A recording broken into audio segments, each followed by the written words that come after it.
നമസ്തേ. ആചാര്യാത് പാദമാദത്തേ പാദം ശിഷ്യ സ്വമേധയാ പാദം സ ബ്രഹ്മചാരിഭ്യഃ പാദം കാലക്രമേണ ച. ഇവിടെ പറയുന്ന ഒരാൾ തൻ്റെ വിദ്യാഭ്യാസത്തിൻ്റെ കാൽഭാഗം ആചാര്യനിൽ നിന്ന് സ്വായത്തമാക്കുന്നു, പഠിക്കുന്നു. കാൽഭാഗം ശിഷ്യൻ സ്വമേധയാ പഠിച്ച് നേടുന്നു.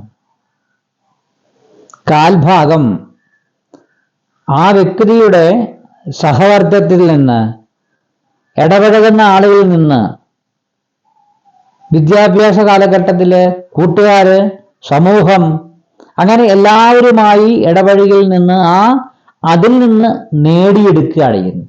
അനുഭവങ്ങളുടെ വെളിച്ചത്തിൽ അതിൽ നിന്നൊക്കെ നേടിയെടുക്കുകയാണ് കാൽഭാഗം.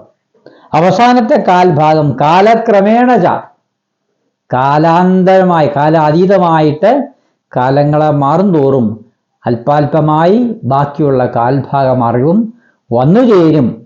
അങ്ങനെയാണ് ഒരാൾക്ക് പൂർണ്ണമായ അറിവ് ലഭിക്കുന്നത് എന്നിവിടെ സുഭാഷിതം സൂചിപ്പിക്കുന്നു. നമസ്തേ.